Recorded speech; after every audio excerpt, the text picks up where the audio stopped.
Thank you for joining us for this TPP launching, the side event of the CFS 48.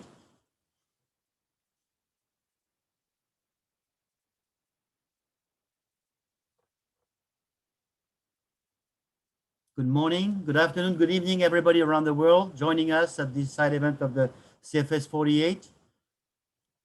I am Etienne Azlin, the advisor of the CEO of CIRAD, France, and co-convener of the TPP with Fergus Sinclair from ICRAF. And we are very pleased to welcome you here. We're gonna wait a few seconds for the room to be filled with the many registrations we got for this side event.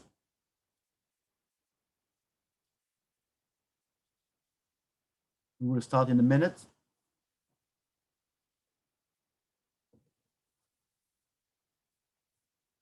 Okay, so again, welcome. Welcome to this side event of the CFS 48. Good morning, good afternoon, and evening, everybody from around the world. I am Etienne Azlin from the CIRAD, and I am a co-convener of the TPP with Fergus Sinclair from ICRAF. We are extremely pleased to welcome you at this side event of the CFS 48, named Addressing Knowledge and Implementation Gaps on Agroecological Transitions, a way forward for research and development through the Transformative Partnership Platform, the TPP. So we are close to 200 participants now.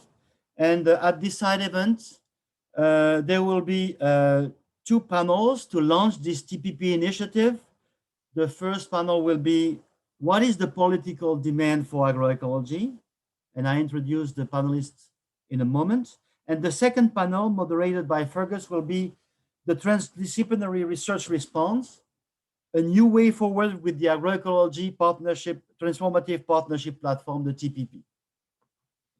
These 2 panels will foster discussion of key knowledge and implementation needs and gaps ahead in line with the HLP report and outcomes of the CSS policy convergence process. And it will allow also a brief presentation of the TPP, of the initiative within it, and a discussion with different stakeholders and the audience. Few technical points before starting the panel. First of all, there will be interpretation in 3 languages, French, English, and Spanish. And you can find the button at the bottom of your screen, Zoom screen, interpretation, you choose the panel. All the sound will be translated, only the Q&A won't be translated. Otherwise, you can choose the channel of your own language. During each panel, we will run 2 polls. They will be launched at the beginning of each Q&A session, and you're welcome to participate to it. The interaction with the audience for each panel will be through Q&A window, and there won't be possibility to speak by yourself, but just write your questions. These questions will animate the panel, will be forwarded to the panelists, and you can vote on these questions if you agree with them. So the most vote you have, it will be facilitated and moderated through the panelists. And in any case, we will keep these questions for the future discussion about the TPP in the future. So in the first panel, we will have a video of His Excellency, Mr. Gotabaya Rajapaksa, Executive President of the Democratic Socialist Republic of Sri Lanka, and Mr. Chris Dharmakirti will be with the panel to represent Sri Lanka as well. I would like now to pass the floor to Mrs. Céline Jurgensen, Permanent Representative of France to the FAO, who will do the introductory remarks. So the floor is yours, Mr. Jurgensen, for 5 minutes.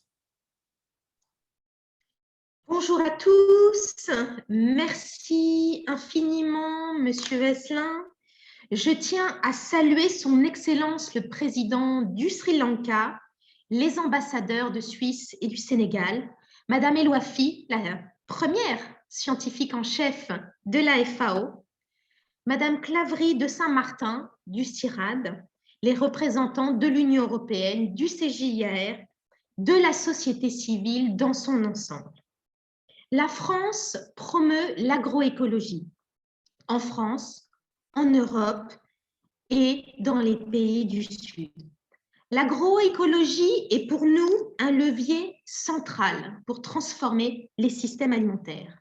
Les 10 éléments de l'agroécologie adoptés par la FAO en 2019 et les 13 principes d'agroécologie énoncés dans le 14e rapport du High Level Panel of Experts, HLPE, du Comité de la sécurité alimentaire, interface sciences politiques de premier ordre, forment un cadre très utile pour appuyer les pays dans cette transformation. Pour la France, il est urgent de transformer nos systèmes actuels vers des systèmes alimentaires durables et résilients qui permettent l'accès de tous à une alimentation de qualité, saine, sûre, diversifiée et produite de manière durable. Et la pandémie de Covid-19 n'a fait que confirmer et rendre plus nécessaire encore cette transformation. Le sommet du secrétaire général des Nations Unies sur les systèmes alimentaires, qui aura lieu en septembre prochain, avec un pré-sommet à Rome fin juillet, doit être l'occasion de progresser collectivement vers cet objectif et de favoriser la diffusion et la mise en œuvre à grande échelle des recommandations politiques du CSA sur les pratiques agroécologiques et autres approches innovantes. La France est en effet convaincue que l'adoption de pratiques agroécologiques à l'échelle mondiale et la mise en œuvre des recommandations du CSA apporteront une contribution majeure à la réalisation des objectifs de développement durable. À ce titre, la France souhaite réaffirmer son soutien aux agences romaines pour maintenir et renforcer les programmes dédiés à la promotion de l'agroécologie et participer à la mise en œuvre des recommandations du CSA. Un changement de paradigme est nécessaire pour qu'une approche agroécologique vienne se substituer à la révolution verte des dernières décennies pour relever les défis climatiques, environnementaux et sociaux auxquels nous sommes tous confrontés, au nord comme au sud. L'agroécologie est de ce point de vue une approche qui s'appuie sur les écosystèmes naturels, qui combine les connaissances locales et scientifiques et se concentre sur les interactions entre les plantes, les animaux, les humains et l'environnement. Les pratiques agroécologiques favorisent le recyclage des nutriments, le stockage du carbone dans les sols et la conservation de la biodiversité. Elles améliorent la fertilité des sols et leur rétention en eau, essentielle à une bonne productivité. Elles favorisent aussi la diversité des espèces cultivées. Elles donnent également, point important, une plus grande autonomie aux agriculteurs en réduisant leur dépendance aux intrants et donc leur charge d'exploitation.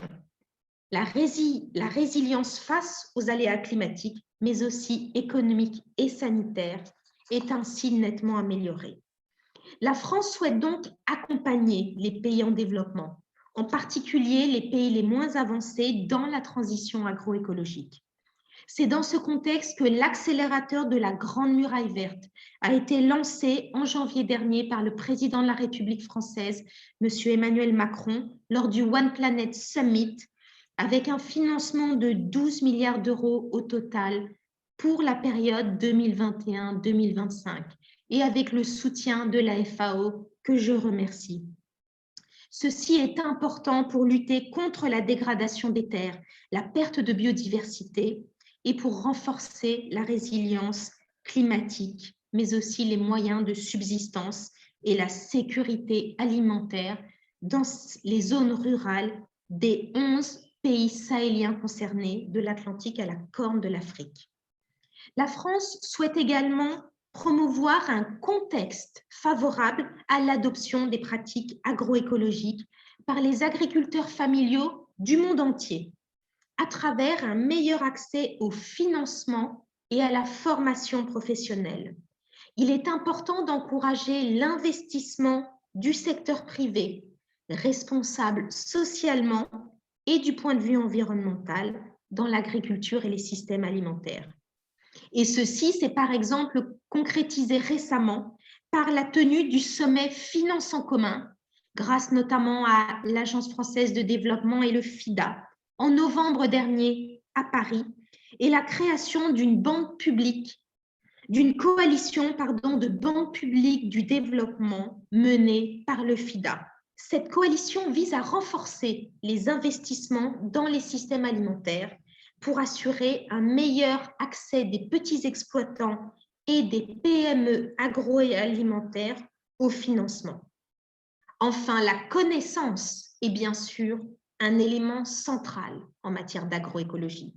C'est pourquoi la France a porté et financé, dans le cadre de son partenariat avec le CGIAR, signé en début d'année, la création de la plateforme de partenariat en agroécologie TPP, Transformative Partnership Platform en agroécologie, une initiative que nous mettons à l'honneur aujourd'hui.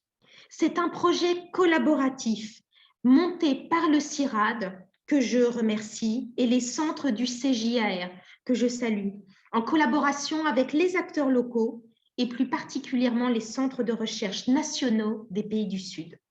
Je suis donc ravie aujourd'hui de participer au lancement de cette plateforme. Elle a une vocation mondiale, en Afrique, en Asie, dans les pays d'Amérique latine. Elle rassemble des partenaires qui œuvrent à la transformation des systèmes alimentaires à travers l'identification des lacunes en matière de connaissances, la documentation de bonnes pratiques fondées sur des données scientifiques étayées et la promotion du dialogue entre la recherche et les décideurs politiques. Elle sera une contribution utile et importante au sommet sur les systèmes alimentaires. En conclusion, nous avons besoin de la mobilisation et de l'investissement de tous pour promouvoir l'adoption de bonnes pratiques agroécologiques à l'échelle internationale. Cette plateforme sera l'un des instruments clés qui doivent permettre aux agriculteurs du monde et aux décideurs politiques d'avoir accès à des informations et à une documentation de qualité pour la mise à l'échelle de ces bonnes pratiques agroécologiques.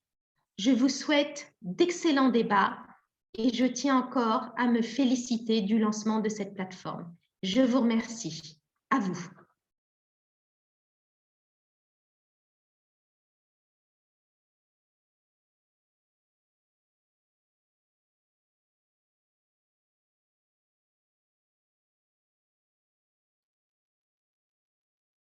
Excellencies, ladies and gentlemen, it gives me great pleasure to address you today at the agroecology event of the United Nations Committee on World Food Security. Climate change is one of the most serious issues humanity faces. Mitigating its impact requires urgent collective action from all countries. Individual nations must devise means to adapt to life in a changing climate. Ensuring food security through agroecological adaptation is an essential part of this. If we are to preserve the health of our planet and ensure human sustainability, governments the world over must not hesitate to adopt bold policies. Such policies should support ecological conservation, help combat the loss of biodiversity, and enable people to achieve their economic aspirations in more sustainable ways. In April of this year, the government of Sri Lanka banned the import of artificial fertilizers, pesticides, and weedicides. Our decision took into account broader ecological issues as well as significant public health concerns.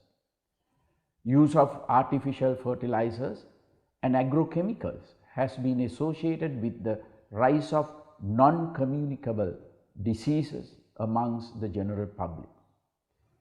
They have also long been identified with high incidences of chronic illness in the heartland of Sri Lanka, where they have been overused for decades, largely due to aggressive marketing by the agrochemical lobby and a lack of education amongst farmers.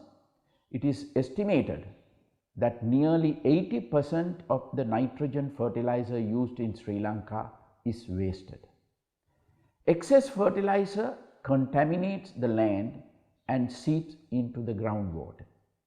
It worsens soil degradation and water pollution and increases greenhouse gas emissions.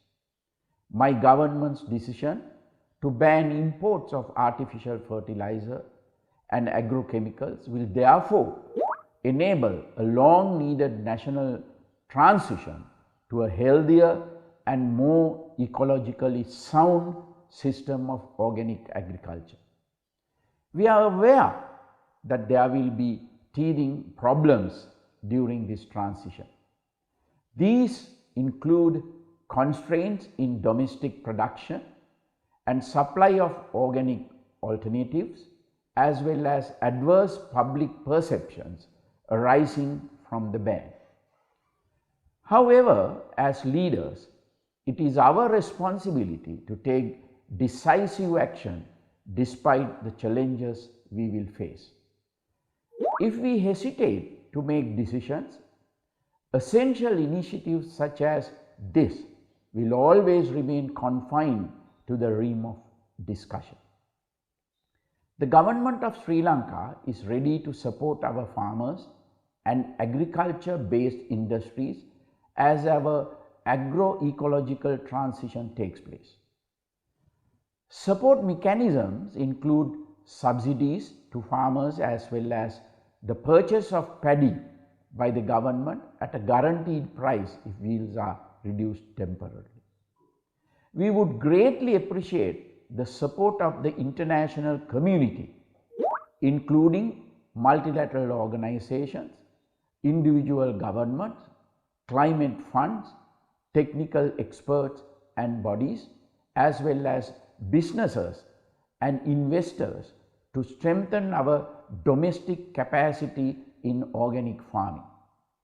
Increasing production of biofertilizer, promoting adoption of organic soil enhancement technologies and management techniques, knowledge sharing on improved agricultural practices, and strengthening of research and development into organic agriculture are some of the ways in which this support could be structured.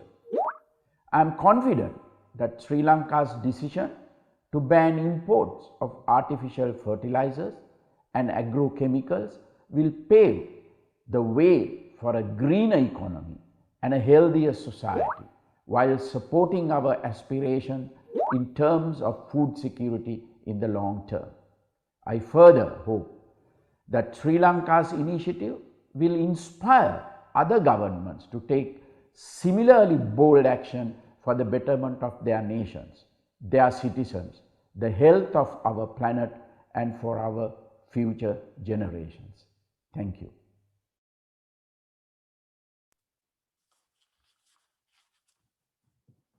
Thank you both to France and Sri Lanka for this very motivating address. And with that, I would like to open the panel and introduce the two panelists, Mr. Pio Venupst, Ambassador, Permanent Mission of Switzerland to the UN in Rome, and Mr. Madyantal, Advisor to the Senegal Ambassador in Rome, Mr. Papsek, who was not able to join us today. So I would like to ask them to take the floor for 5 minutes, and then we will be joined by Mr. Chris Dharmakirti, who will represent Sri Lanka in this panel. Please, the floor is yours, Mr. Pio Venupst. Please, could you close down your screen, your camera, and we'll open the camera for the panel.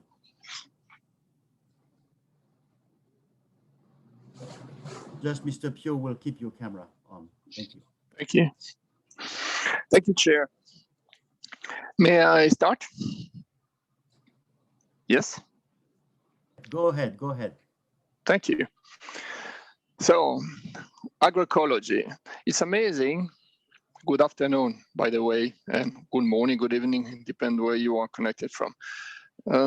It's amazing that we realize after so many years that the term agroecology is still provoking a lot of emotions. And recently we've been going through this as if we were talking about something almost mysterious, almost esoteric. And then strange enough, the Swiss, we are known for being quite pragmatic, concrete. And actually we have been working and using agroecological principles in our agricultural systems and in our food system for many, many years now. So many the years that in order to prepare ourselves for the United Nations Food System Summit 21, the committee that is advising the federal government on food issues prepared papers, Pathways to Advance Agroecology, Overcoming Challenges and Contributing to Sustainable Food System Transformation.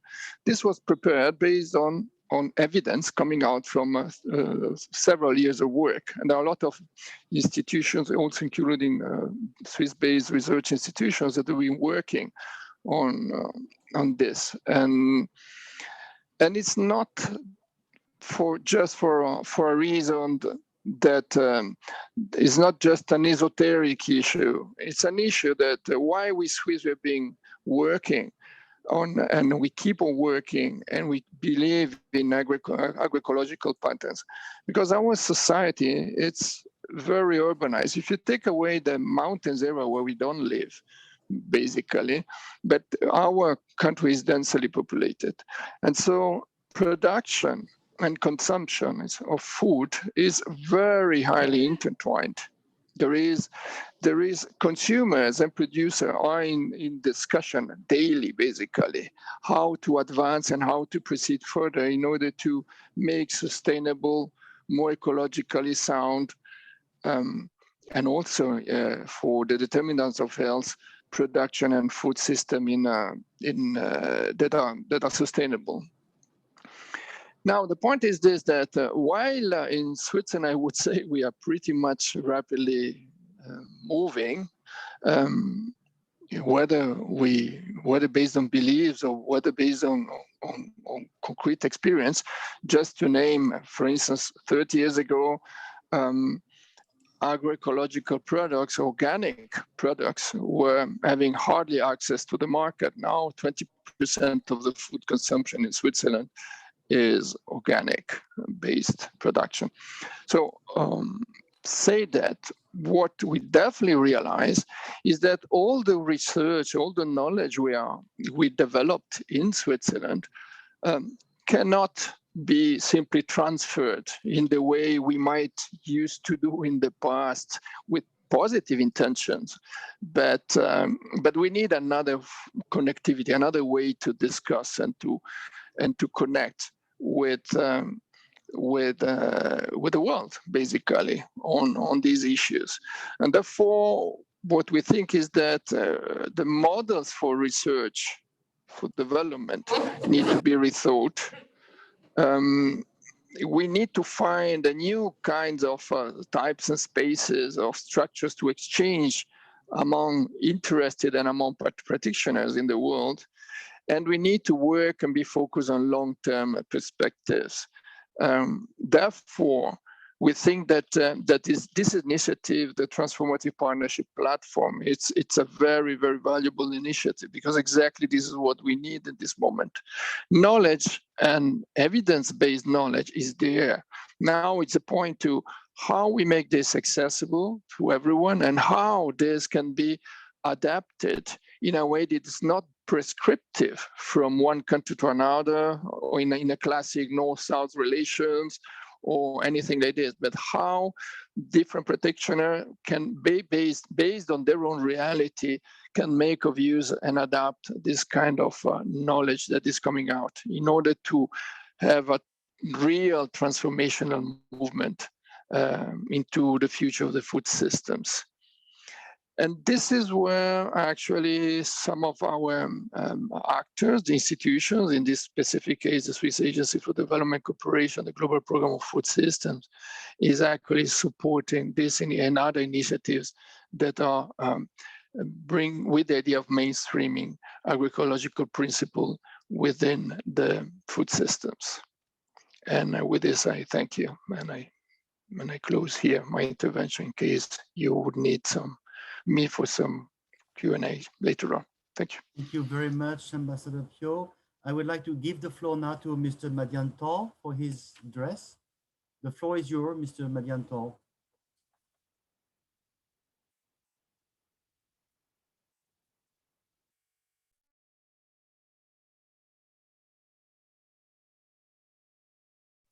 Mr. Tal, est-ce que vous êtes en ligne? Est-ce que vous pouvez vous brancher?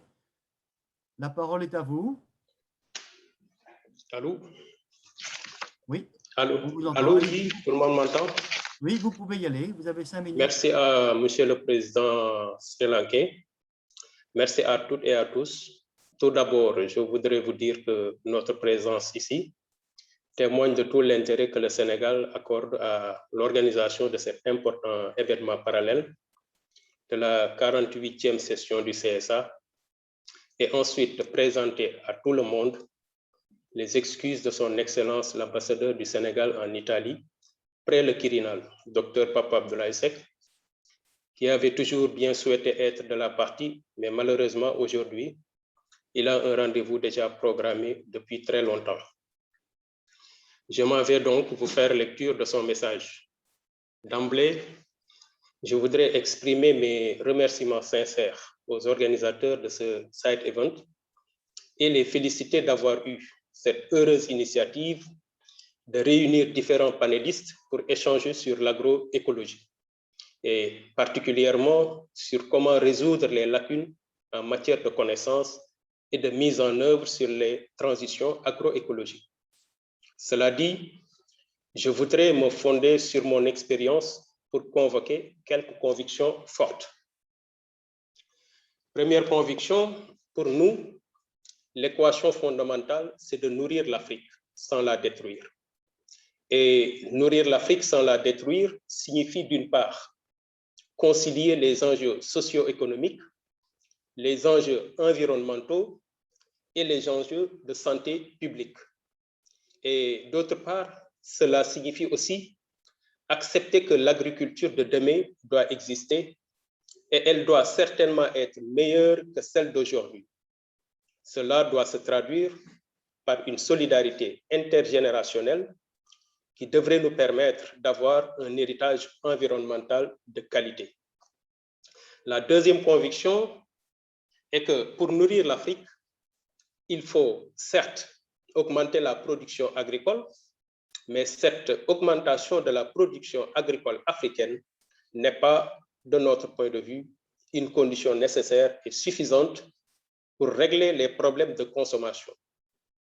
L'exercice s'avère beaucoup plus complexe parce qu'il s'agit de construire avec célérité, efficacité et efficience une offre agricole qui soit stable, qui soit au mieux suffisante en quantité et satisfaisante en qualité. Cette offre agricole doit aussi être rémunératrice pour les producteurs et supportable également par le budget des consommateurs les plus pauvres. Donc, un simple dopage de la production agricole africaine est absolument insuffisant pour nourrir l'Afrique. Il faut alors plus pour assurer la durabilité des capacités des bases productives de nos écosystèmes et un équilibre biologique de l'environnement. Troisième et dernière conviction est qu'il faut fortifier le savoir et le savoir-faire africain endogène par une recherche scientifique de qualité, car l'agroécologie n'est pas allergique à toute forme d'innovation technologique. En exemple, le Sénégal a lancé des projets fondés sur l'agroécologie. Ce sont des projets qui sont sous l'appellation de gestion intégrée de la production et des prédateurs. Avec ces projets, on s'est rendu compte que les rendements ont augmenté de plus ou moins 40% et ont réduit de façon significative l'utilisation des pesticides. C'est dire donc qu'on peut faire de l'agroécologie et avoir une bonne productivité. En définitive, il ne s'agit pas de faire table rase de tout ce qui existe. Il s'agit plutôt et surtout de considérer les principes directeurs de l'agroécologie dans le cadre des systèmes alimentaires durables et résilients à inventer. C'est pourquoi le sommet sur les systèmes alimentaires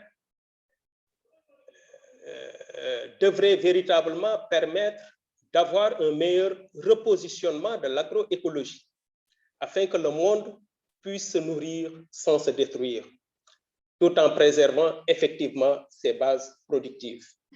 Donc, le Sénégal encourage tous les participants, car il n'est pas facile de promouvoir de nouvelles technologies, mais à force de sensibiliser les uns et les autres, nous allons tous prendre conscience de la nécessité d'approfondir de telles approches. Au-delà de tout, il est important de préciser que les agricultures du monde vont se développer grâce à une diversité des approches. Par conséquent, l'approche agroécologique mérite respect et considération. Je vous remercie. Merci beaucoup, Monsieur Tal. Thank you very much, all the panelists. We are over 300 now, and for this panel of the political demand, I would ask you to first ask your question in the Q&A session. There will be a poll launched about the importance of the knowledge gap compared to the implementation gap. And I would like just to start the panelists with a round of questions about the role of science in this demand. So maybe I would like to ask first Mr. Pio-Venupst about what is the new way of doing research to attend your expectation from science? Is there a real knowledge gap? You mentioned that we know the urgency, we know agroecology is working. So how we do expect the science role to evolve to attend this expectation from political demand? Thank you for the question. So in the past, we used to do research related to a product or to a production pattern, or on the other hand, looking at the health-related issues of something specific, but they were not necessarily related one to each other. Now the point is that you don't do research just through researchers anymore. Research, you involve consumers, you involve a lot of different actors, including powers, local powers, municipalities, and so on. So research is becoming a much more complex, but also I would say very interesting way of bringing in evidence that is also related to, for instance, policy making, or related to some other issues than the specific productivity related matter. When we are talking about true cost, getting to the true costs of food, this implies all sorts of different ways of doing research. And I would say that tendentially, those institutions that have been working on agroecology and agroecological issues, they've been already working in a systemic manner. So they have an edge, independently whether then you find all the results that you are looking for, because more complex, of course, and there will be more possible solution. And by the way, just to answer rapidly to the question, the Q&A that it was addressed to me about the referendum, this Sunday, the Swiss population, because of our direct democracy system, is going to vote on initiatives that including those one that wants to ban pesticides used for agriculture. Whether this is going to go through or not, whether the population is going to accept it or not, the mere fact that we are at this moment not only discussing but voting, every citizen, including the one that is urbanized, not working, not being the food chain, if you want, apart from being the consumer, that has to say whether they want this or not. This implies that there is already a change, that is a systemic change that is happening. Thank you. Thank you, Mr. Winberg. So I would like to pass to Mr. Chris Damakirti, who is the chair of the UN Sustainable Development Goal Council. What Mr. Winberg said echoes to what your president said about the banning of imports of pesticide and fertilizer. What would be your expectation in Sri Lanka about research, about the real knowledge gap to implement and to facilitate this transition? Thank you very much. I think as Our Excellency the President said in his address, we have had experience with a lot of externalities with respect to the health impact, because the farmers of Sri Lanka, in the last decade, have been getting afflicted with chronic kidney disease, which has been a substantial impact on the farmers' lives, because their life expectancy gets reduced to 5 years unless they have a kidney donor. And in fact, the farmers in Sri Lanka are affected because and other sort of substances that have been coming down the irrigation channels. And when we did certain research that from the geographic areas that these waters were flowing, there was no naturally occurring cadmium mineral highlands. So clearly it was getting introduced either in the form of the fertilizers that were obviously substandard in terms of the quality. And clearly the toxins coming from the pesticides have been and creating a lot of non-communicable diseases in the drinking water rivers that the urban cities have been drawing their water from. So it is a massive health impact that we have suffered in the last few years. Now, the research side, unfortunately, if you look at the impact of even we have a fertilizer secretariat and a standards institute, it's random samples of fertilizer that's been tested. So there is no real proper governance in the way that one can find out the quality of the imported inputs that come into agriculture. And also we've been having difficulties in the type of testing laboratory equipment and the level of soil testing capacity across the country, because it's a substantial investment, and also there's variability in the type of laboratories that are conducting these tests. So in terms of the input that countries like Sri Lanka requires is perhaps gene sequencing and much better, higher quality testing and faster throughput of multiple samples, not just one or two, but you need to sample all the agroecological zones in the country. And to do that, that's a substantial effort. So we need to upscale the throughput of the laboratory facilities. Thank you, Chris. That's very clear. So it's a kind of a new way of doing research, and it's feeding the scaling of the discovery and the knowledge.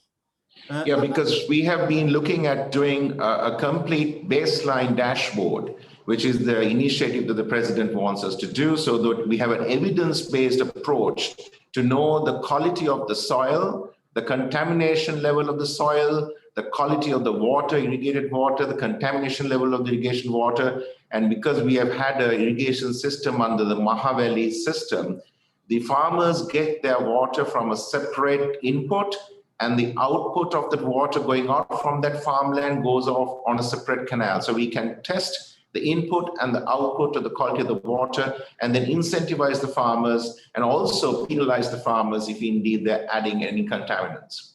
So that's a very good example of policy, public policy to favor the transition. So I would like to say to the audience, we are almost 300 now. Please put your question in the Q&A session. We will keep them in memory. We might not be able to answer that now because of the lack of time, but there were several questions about how to join this effort, how to join this platform. We will treat that in the second panel. Now I would like to turn to Ms. Celine Jurgensen and ask her about the political demand in the FAO context with the club of countries friend to agroecology. So we heard Sri Lanka, France, Senegal, and Switzerland, but there are other countries. There are many countries expressing political demand for the agroecological transition. Could you comment on that, Ms.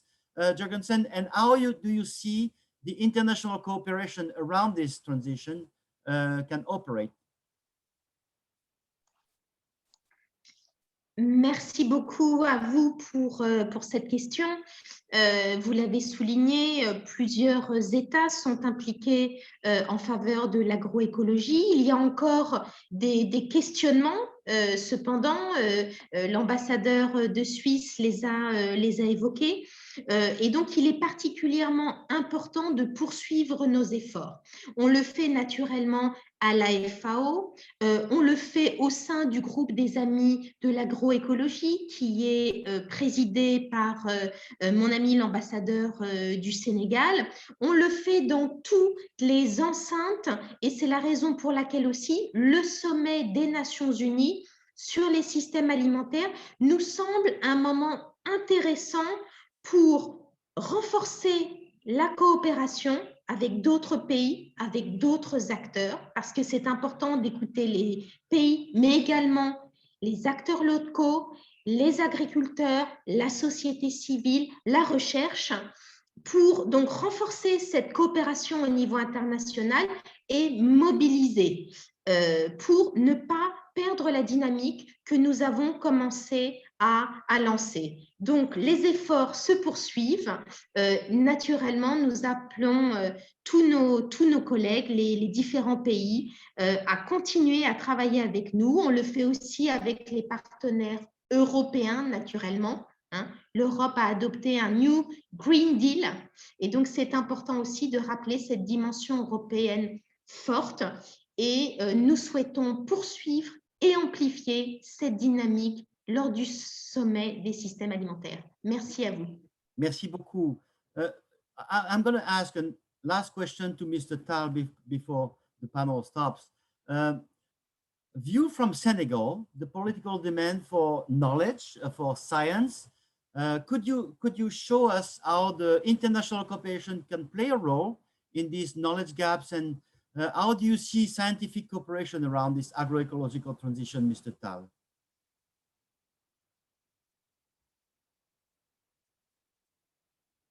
Monsieur Tal, voulez-vous que je répète la question en français? La question était, Monsieur Tal, si vous pouvez vous brancher, comment vous voyez la coopération scientifique vue du Sénégal, vue d'un pays du Sud, dans cette exigence de transition agroécologique? Je pense que Monsieur Tal n'est plus branché. Donc, je vais reposer la question. I'm going to direct the question to Pio Venburst. How do you see this international cooperation in terms of science? Before we pass to the second panel with the answer of the TPP, how do you see this international cooperation and the role that Switzerland can play in it? It's to support the initiatives that are local. I would say in a very bold sentence is that we've got a lot of knowledge, of course, but why not make sure that, for instance, the Swiss Agency for Development Cooperation and others actually support the initiatives that are taken up by, for instance, the Sri Lankan government. That is a bold, and this implies very complex. The complexity of the research related to this will be very, very big. So why not following a political intention, which is a very strong one, with all the support we can give through our knowledge-based platform, including this one. And just as a complement for one of the Q&A question, we would not like to mix agroecology with trade. It's not by banning products moving, but it's by giving the real true cost and true values to products that this will address also the trading issues. When Chris was talking about the health-related issues, this is the true values that still has to be completely unfolded into the and analyzed into the foods. And this will be the answer for the future. You can import in the future your avocado, but then you will have to pay the cost for it, the full cost for it, including the. Thank you very much. So with this, I would like to close this first panel and pass the floor to Fergus, my colleague Fergus, co-convener of the TPP. Thank you, Fergus, for taking the second panel. Okay, thank you, Etienne, for such a clear articulation of a really strong political demand for agroecology. In this second panel, what we're going to do is to start addressing or look at what we can do to address that. I'm going to introduce the Transformative Partnership Platform, and then Elizabeth is going to continue and show a couple of the initiatives that are currently underway. And then we have the civil society mechanism of CFS, who are going to give their perspective, and then a young entrepreneur from Kenya trying to set up agroecological businesses is going to give us a sort of fresh, young idea from the perspective of somebody trying to get things done. So let me start by introducing the Transformative Partnership Platform on agroecology. Next slide. Now, this grew out of the HLPE and the Global Commission on Adaptation reports and dialogues, for example, at FAO and around Biovision's Money Flows report, and between the French Research Institutes and the CGIAR. A coalition was formed, including FAO, UNEP, Biovision, Switzerland, France, the CGIAR. It's now been joined by TMG, IFAD, and AFA, together with many national partners, to address knowledge and implementation gaps that are constraining agroecological transformation. Now, the TPP is demand-led. I should have the next slide, but I don't see it. Thank you. The TPP is demand-led, driven by the needs of the farmers' organizations, civil society, and national and local governments in the places where the work is done. So you read this diagram from the inside out. It convenes global partners around this agenda, bringing greater coherence to their agroecology efforts, and has a fast developing science policy interface and capacity development facility to ensure that its work is transformative. It's governed by a steering committee comprising representatives of donors, providers, and civil society and farmer organizations in the global south. Next slide. Now, the TPP uses the 13 HLPE agroecological principles to guide its work. 7 of these principles, the lower ones in the circle, are mainly concerned with agroecosystem management to encourage farming that is in harmony with nature and confers resilience. The other 6 in the upper part of the circle concern whole food systems and are fundamental for catalyzing and sustaining transformative change in relation to governance, social and economic realities. The need for these principles to be applied simultaneously has led to agroecology manifesting as a science, as a set of practices, and as a series of social movements.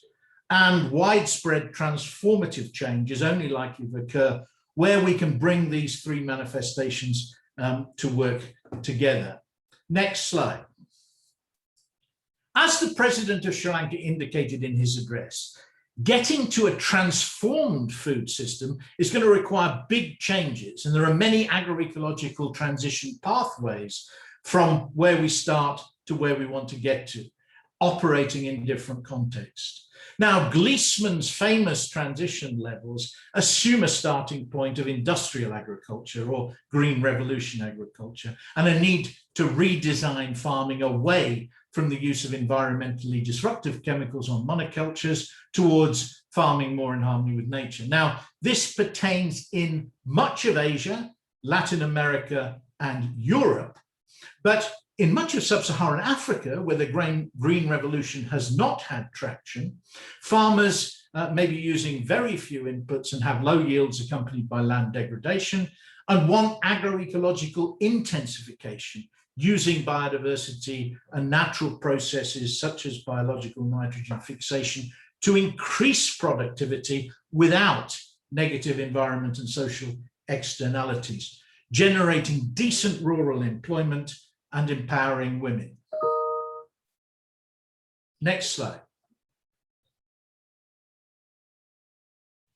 While we see here intensification, the one before, while we see here intensification gradients, the previous slide, yeah. While we see here intensification gradients of biodiversity, dependence on natural processes, knowledge, labor, and capital at the agroecosystem level, food production is driven by demand for consumers, and food system transformation requires changes in consumption patterns and actors throughout food value chains to have agency in articulating their preference for sustainably and ethically produced food that is both nutritious and culturally appropriate.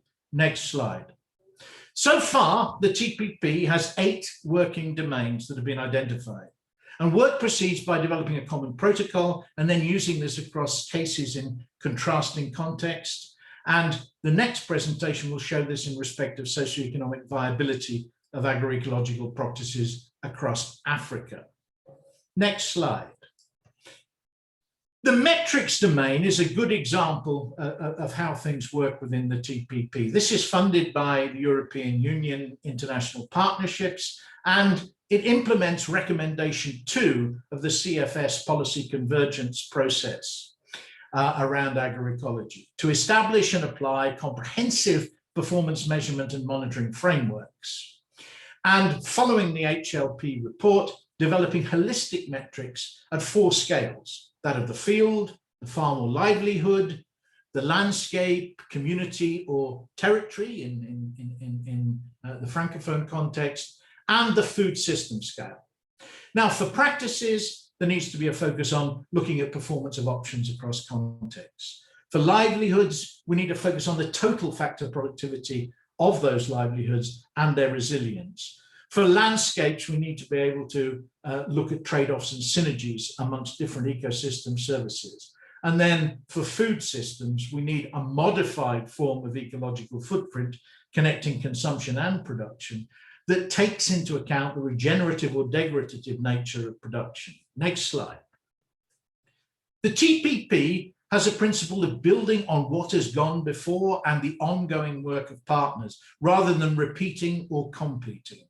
So FAO, SDC, Biovision, the University of Coventry and IFAD have all developed and used agroecology assessment frameworks, perhaps the best known being FAO's TAPE, which assesses how agroecological different systems are on the 10 dimensions defined by the FAO elements. Biovision's FACTS is similar, but it uses the 13 HLP principles. What the TPP metrics project will do is bring all this together, develop from these and other resources, for example, the adaptation metrics platform, holistic metrics for agricultural performance at the 4 scales, that if internationally deployed, will allow agroecological approaches to be evaluated on a level playing field with others. Next slide. As it goes forward, the TPP will contribute, as it goes forward, the TPP will contribute to creating a level playing field for agroecological approaches to be taken up. It has aligned projects as well as projects developed in the program itself. So, for example, connected to metrics, we have a project led by CCAFs in the CGIAR on inclusive digital tools, and another from WLE looking at private sector engagement.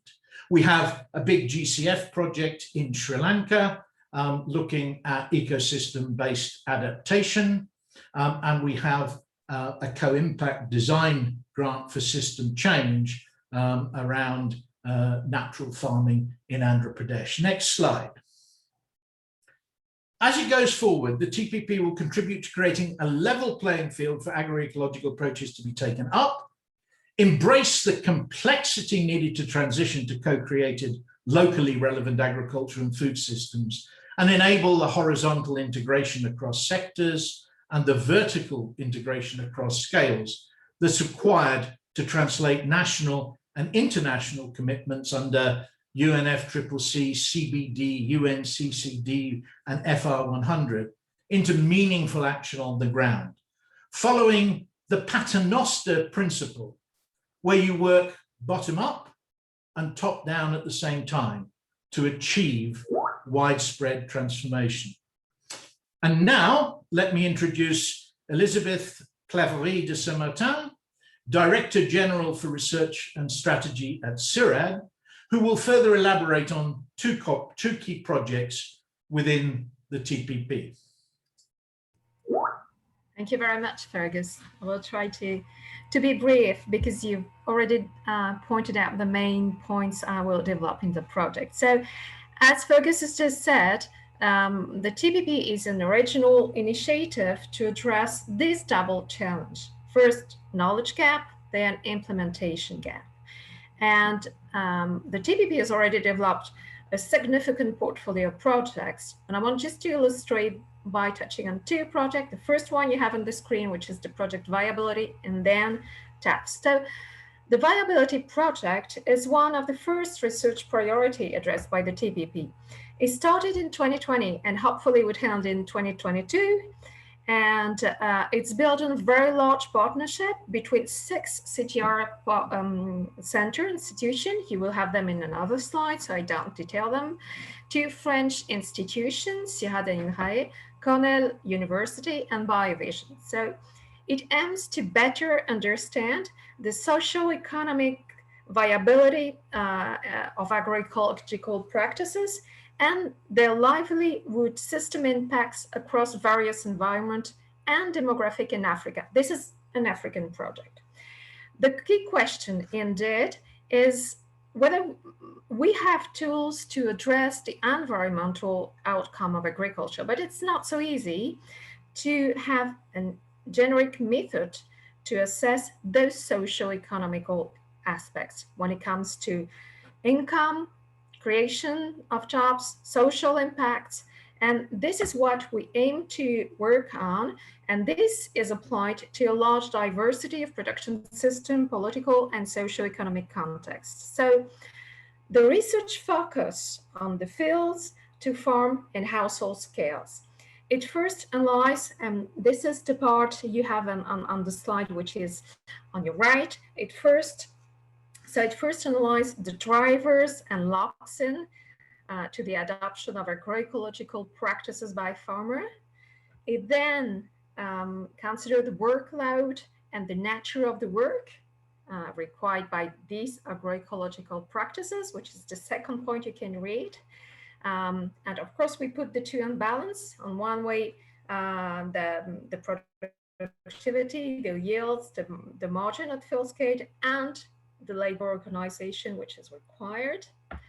Then it also looks at food security and nutrition outcomes. And on this point, it's also assessed by gender and age differentiated approach.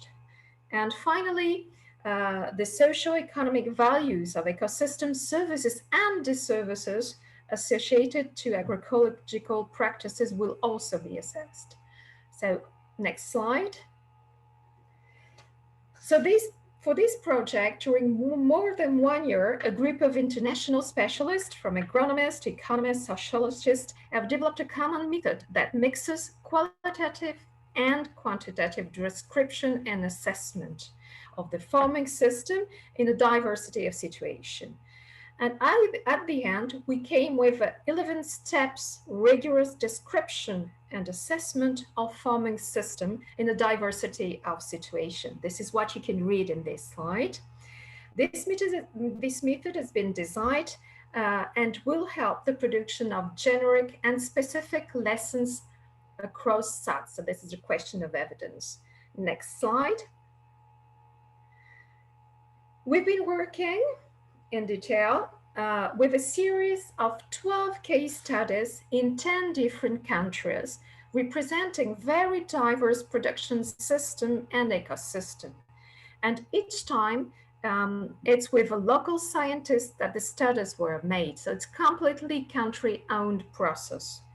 The result of this project will complete the toolbox of metrics and indicators and will allow just what Fergus just underlined very importantly, comparing the performances of different forms of production, of different kinds of intensification, and so therefore putting agroecology and conventional agriculture on the leveled field of comparison, which is lacking today.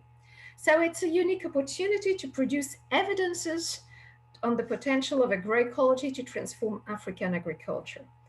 This project intends to fill this information gap. Next slide. Filling this information gap is very useful for a second question I'm going to develop with this project, which is called TAFS. It's the question of the policies and public policies. So TAFS, this project, aims at developing policies framework to support ecological transition towards sustainable food system. This project, I want to underline, is not fully funded, so it's not the same level of development as the last one. We know that public policies are essential driver in supporting transition to agroecological food system. However, little is known about how these policies should be built to be efficient.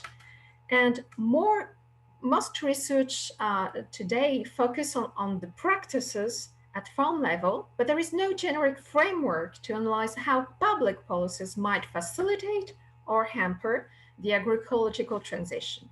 So this is what the TAFS wants to address. The main objective of the TAFS project is to provide policymakers and stakeholders with convincing arguments, new evidences, and ongoing experiences about adapted ways of promoting the necessary transformation through public policies, and these at different levels. The difficulty is that we know that each country is unique, and the question they have to address is very different. For instance, it might be the need to reduce agrochemicals. It might be the need to strengthen ecological intensification of traditional production, which is the case in Africa. But it also may be to scale up scattered agroecological experience, just like it's the case in Brazil. Next slide. So the first step has been to design a common rigorous method to assess public policies in connection to agroecological transition in different contexts. This method is this time a 6 steps method and not an 11 one. Is concluded by what we call a policy dialogue. And this policy dialogue will help to formulate public policies, inform specific policy design, and drafting principle fostering agroecological transition. Next slide. Has a viability. Concluding now, Elizabeth. Okay, I just conclude. Just I wanted to underline that in this project, just like in the viability, it's a very large consortium with very large variety of partnership, and it's continental with different continents involved. So I would just like to conclude, this is an ongoing project and we're still looking for fundings, that these two projects, these two examples illustrate the TPP approach to tackle knowledge gap. And this is 3 points, and this is my conclusion. First, to gather the best scientists around an unsolved issue. Second, to define a common methodology. And third, to apply to a wide diversity of situation and context. And lastly, the goal is to generate useful knowledge, both specific, context-specific, and generic. Thank you very much. Thank you so much, Elizabeth. And let me move quickly on to our civil society mechanism representative, Perla Alvarez-Vitez from Anamuri, the National Rural and Indigenous Women Organization from Paraguay, which is part of La Via Campesina, and she's coordinator of the Civil Society Mechanism Working Group on Agroecology, which has been really involved in the CFS deliberations. Please, Perla. Buenos días, muchas gracias por la oportunidad del diálogo.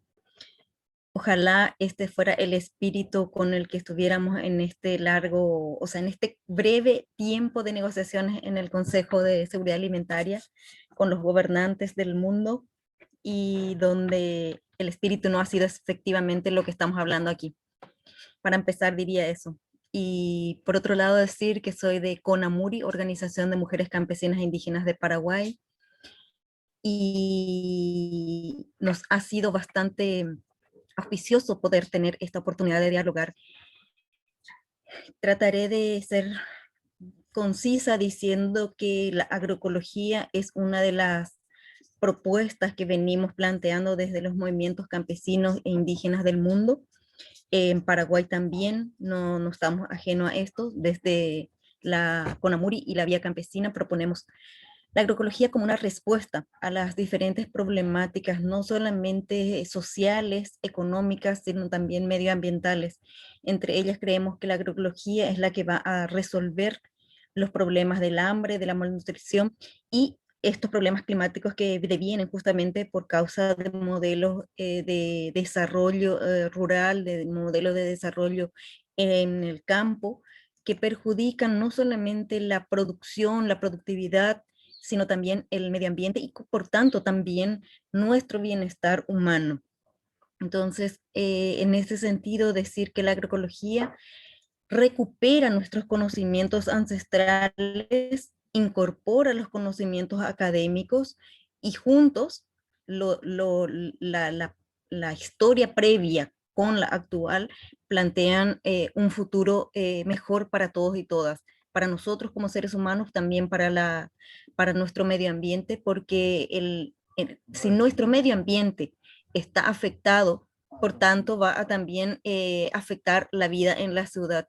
Y por sobre todo la ciudad se ve afectada porque lo que en el campo producimos se come en la ciudad. Si la ciudad no entiende de que en el campo está su alimento, entonces es una cuestión que necesitamos trabajar para establecer esta solidaridad, esta relación que existe entre la alimentación que se produce en el campo y lo que se consume en la ciudad. Quería yo hablar con relación al tema del conocimiento, de las brechas de conocimiento que estamos hablando aquí. Desde los movimientos campesinos vinculados a la Vía Campesina venimos hablando desde hace un tiempo sobre las escuelas de agroecología, y en América Latina en particular tenemos las iniciativas como los IALAS, que son los Institutos de Agroecología Latinoamericana, con varias experiencias colectivas desarrolladas en Venezuela, en Brasil, en Paraguay, en Argentina, en prácticamente todos los países del continente estamos teniendo escuelas de agroecología en el que la juventud tiene una formación técnica, recuperando estos saberes ancestrales, incorporando los conocimientos académicos que a su vez son resultado de la sistematización de las experiencias campesinas.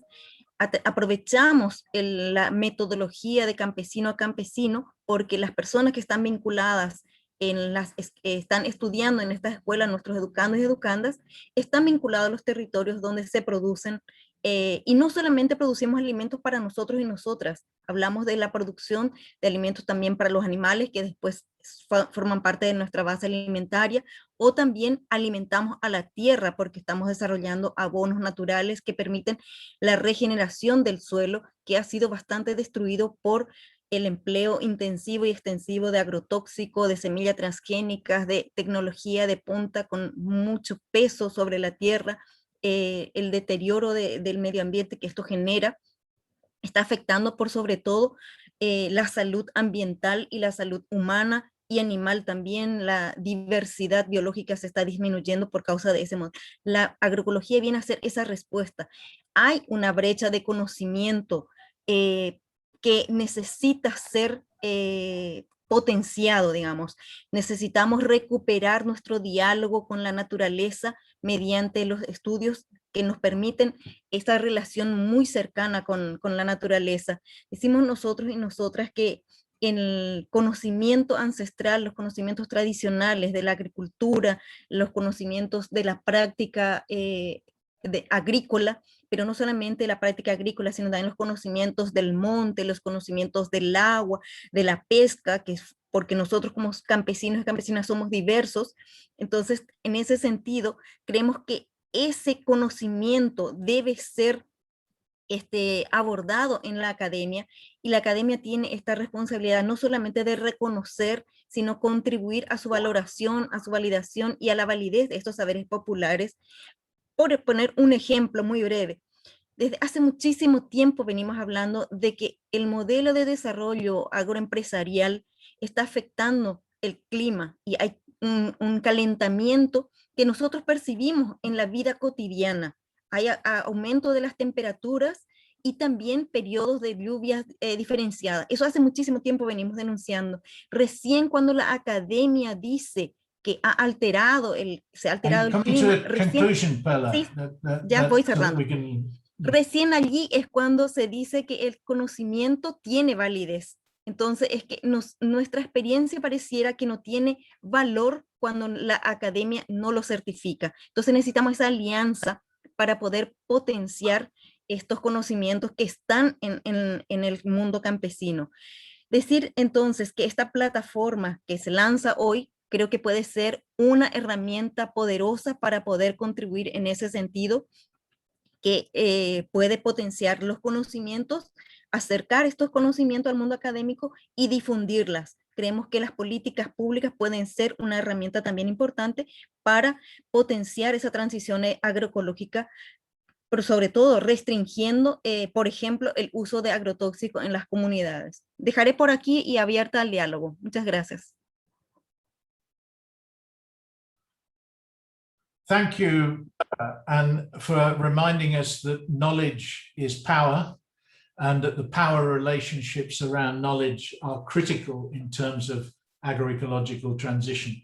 Let us move now to Beverly, who is Beverly Maguri Chichiri, who's the founder of Maguri Agri-Ventures in Kenya, and is a young woman who's going to talk to us about entrepreneurship in agroecology from her perspective. Over to you, Beverly.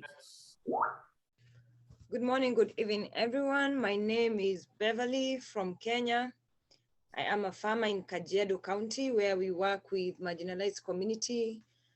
We teach women on agroecological practices here in Kajiado County. Now, one of the things that I want to talk about is that we know that agroecological is a viable agricultural business, and we have been able to start projects for women. For example, we help the women to learn how to harvest water, even though it's a semi-arid place, so we don't have so much water.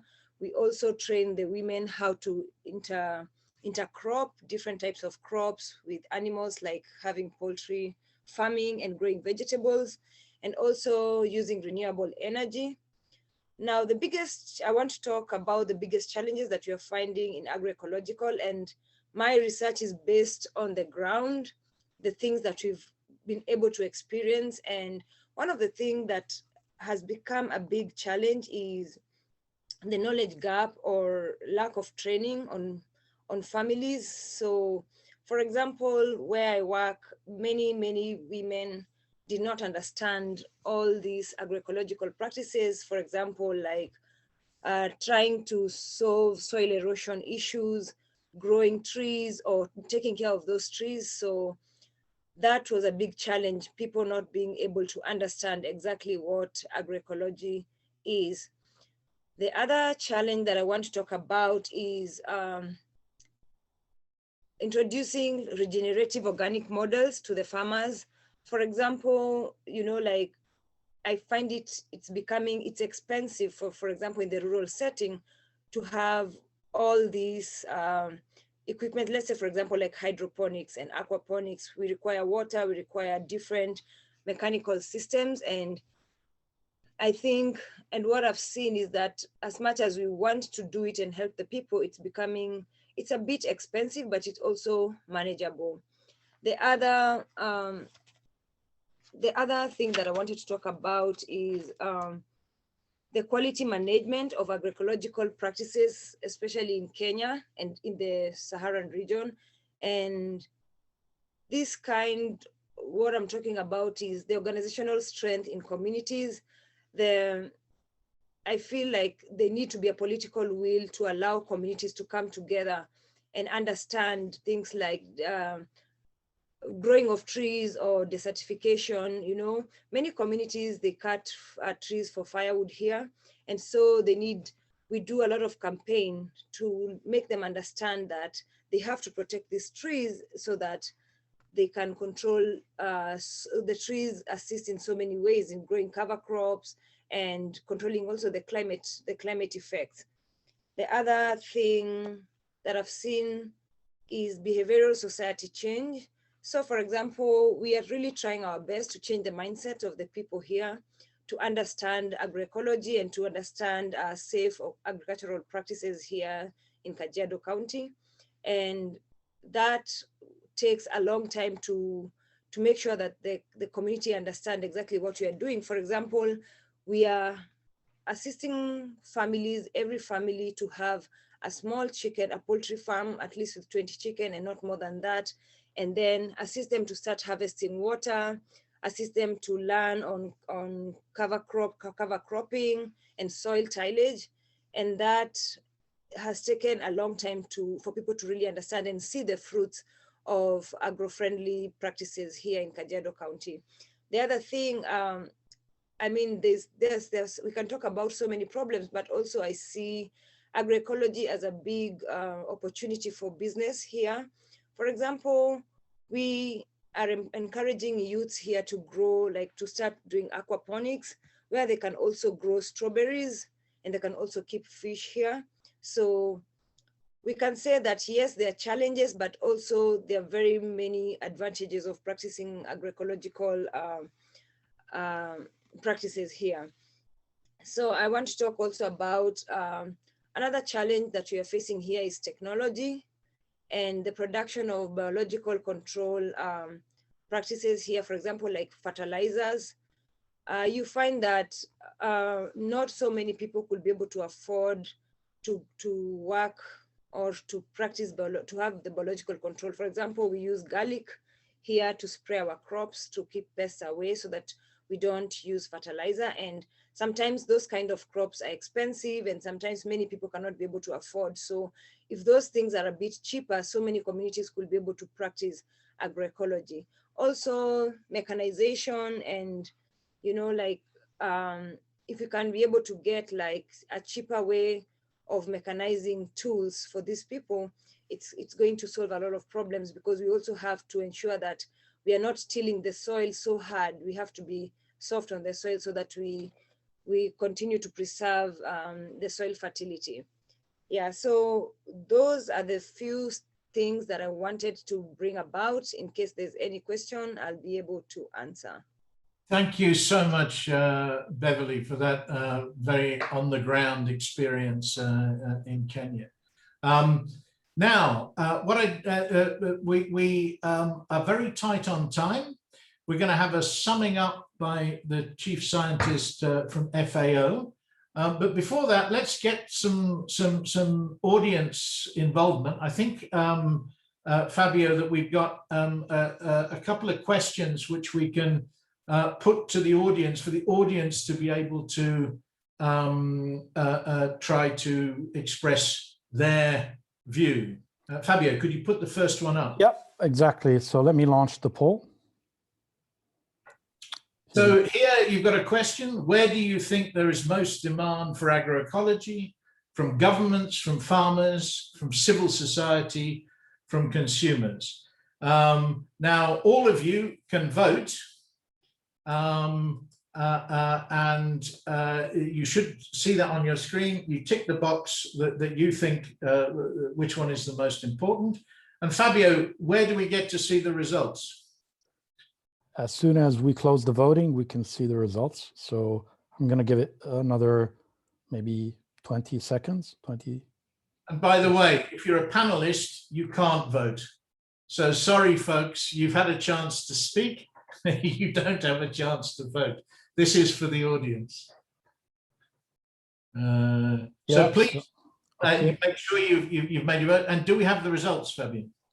People are still voting at this time. So I'm going to give it another 5 seconds. 5, 4, 3, 2, 1. So I'm going to close this poll. And here we go. Okay, so here are the results.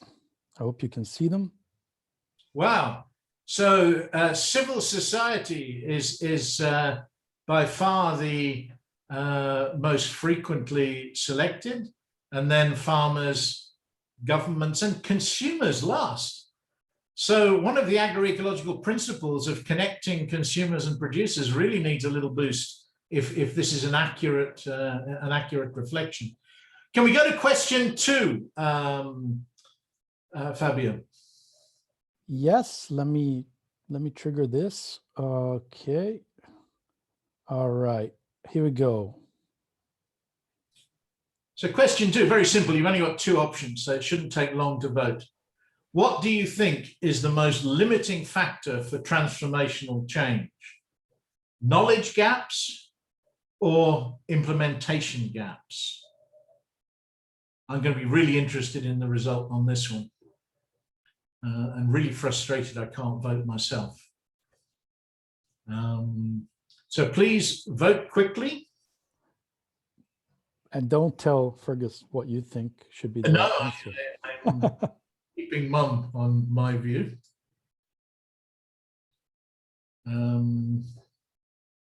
How's the voting going? Yeah, they're still voting. Okay, I'm going to give it another 5 seconds. So pick up your choice. 5, 4, 3, 2, and 1. Okay, I'm closing it. All right, let's see the results. There you go. Wow. So again, quite a clear result, with 2/3 of people thinking that implementation gaps are the bigger problem. And I guess it must be the researchers there who think it's knowledge gaps. I guess these interact quite strongly together, and that some of the reasons that there's a problem in implementing some things is because we don't know how to do it as well as other things. So the binary element is a little bit simplified. Okay, thank you very much, Fabio. We have very short space now because I want to give 5 minutes for the wrap up. So we've literally got 3 minutes, or 2 minutes, in fact, probably not enough time to do any sort of justification to the huge number of questions that's coming in on the chat. We will make sure that all these questions are answered. Those that we haven't been able to answer either in writing or through the discussion, we will answer in writing and post in the future. You can join the TPP web platform, and somebody will put in the chat the information on how to do that. And that's a way that you can keep connected to the TPP and how it develops. I'd like now to ask the FAO Chief Scientist, Ismahane Elouafi, to sum up in 5 minutes. Ismahane, the floor is yours. Nice, easy job for you. Very easy job. Thank you so much for me. It's a really It's a pleasure for me to be with you today. So good afternoon, good morning, Excellencies, ladies and gentlemen. I'm really honored to be here with you to conclude this important event on a very topical subject that is really making the news over the last few years. I especially want to acknowledge my fellow contributor for their excellent speeches, presentation, and insight. We have heard and discussed collectively the need for a transformation of our agri-food system to become more efficient, more inclusive, more resilient, and more sustainable. The contribution of agroecological approaches to achieving the 2030 agenda by applying locally adapted solutions for agri-food systems that are environmentally sustainable, economically fair, and socially equitable is increasingly recognized. That is why the FAO conference requested the further integration of sustainable agriculture approaches, including agroecology in FAO work. I think acknowledging agroecology as a dynamic concept that has gained prominence in science, in policy, and in agricultural governance in recent years, FAO developed the 10 elements of agroecology that Fergus has mentioned and many of you pointed to as an analytical framework to support agri-food system transformation. This is facilitated through the scaling up of agroecology initiative, where FAO brings together government, private sector, academia, research, and civil society organizations to rethink and redesign agri-food systems around sustainable principles and institutional innovations. Agroecological practices at the plot, farm, and landscape levels can lead to increased farmers' income, improved food security and nutrition, more efficient use of water, more efficient use of soils, conserve biodiversity. It can reduce pests via biological control, restore landscapes, provide ecosystem services, and integrate crop, tree, livestock system for better nutrient recycling toward creating a circular and solidarity bioeconomy. But the results are fragmented owing to heterogeneous methods and data, context, and differing spatial and temporal scales. A tool for agroecology performance evaluation called TAPE has been developed by FAO to assess the multidimensional performance of agroecology and is currently being tested in 29 countries globally. So as Ambassador Pugh said, we need more data, we need more evidence, we need more research, particularly in different ecosystems.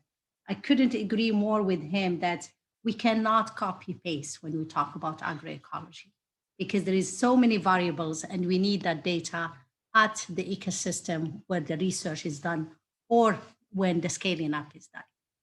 FAO commends the recent negotiation held in the fora of the Committee on World Food Security as an example of inclusive and constructive policy dialogue among members that will shape an important path forward towards sustainability. In this regard, the resulting policy recommendation on agroecology and other innovative approaches for sustainable agriculture and food system that enhance food security and nutrition will be a vital tool. Ladies and gentlemen, the potential of inclusive collaboration to accelerate and catalyze the work of agroecology partners at international, national, local, and also territorial level is now well articulated. After today's rich discussion, we recognize the need for further research and collaboration, co-creation and sharing of knowledge if we are to bridge the knowledge and implementation gap on agroecological transition. And Fergus, I was really also a bit frustrated that I couldn't vote because I had my own views on it, but I was happy to see that we all recognize that we have both a knowledge gap and an implementation gap, even if the percentages are a bit off. To promote and scale up agroecology globally, international and local organizations from academia, civil society, and private sector must support countries and relevant stakeholders in promoting for agroecology based products and services. And I think the mention of the price and the true price that we need to pay maybe for certain commodities and certain food, it's a very relevant discussion that we need to have. Through the newly established Transformative Partnership Platform that you presented on agroecology, FAO will actively engage in inclusive collaboration with different stakeholders to transform agri-food system for better production, better nutrition, a better environment, and a better life, leaving no one behind. Thank you very much for your attention, and I'm looking forward to meeting you all in the next fora on promoting agroecological approaches, and sincere thanks to all the speakers and the panelists for their passion for the subject and the information they shared with us. Thank you very much. Thank you, Ismahani. And it just leaves me, we're right on time. So let me thank the Forestries and Agroforestry Consortium Research Program of the CGIAR for doing all of the background organization of this event at C4ICRAF, where it is based. It's been a huge effort in the background, and the people in the background never get seen, but they're what make things happen. So thank you to all of the people involved, and to all of the participants, and to all of you in the audience who voted. There's a really rich chat. The recording of this event will be made available for you. You can join the GFLX platform, and we really look forward to a productive and exciting development of the TPP with all of you over the next few months and years. Thank you very much, everybody, and goodbye for now. Thank you, Fergus. Thank you very much. Thanks to everybody who has joined. Congratulations for the very successful event.